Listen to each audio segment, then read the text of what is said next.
రేపే తొలి ఏకాదశి అండి, అనగా దీన్ని శయన ఏకాదశి అని కూడా అంటారు.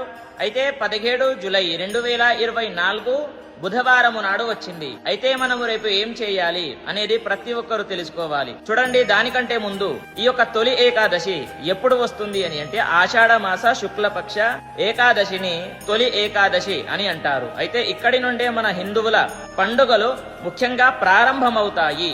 అయితే ఈ యొక్క ఏకాదశి రోజు విష్ణుమూర్తి నిద్రలోకి వెళ్తాడు. మళ్ళీ ఎప్పుడు లేస్తాడు అని అంటే కార్తీక మాస శుద్ధ ఏకాదశి రోజు మేల్కొంటాడు. అలా దీన్ని విశేషమైనటువంటి రోజుగా పరిగణించారు.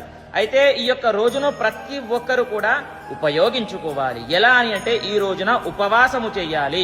చూడండి, పొద్దున పూట ఫ్రూట్స్ తినండి, తర్వాత మధ్యాహ్నం ఒక పూట మాత్రమే భోజనము చెయ్యండి, తర్వాత సాయంత్రం మళ్ళీ ఫ్రూట్స్ పాలు నీళ్లు త్రాగి పడుకోండి. తప్పేమీ లేదు. దీంట్లో విశేషమైనటువంటి ఫలితం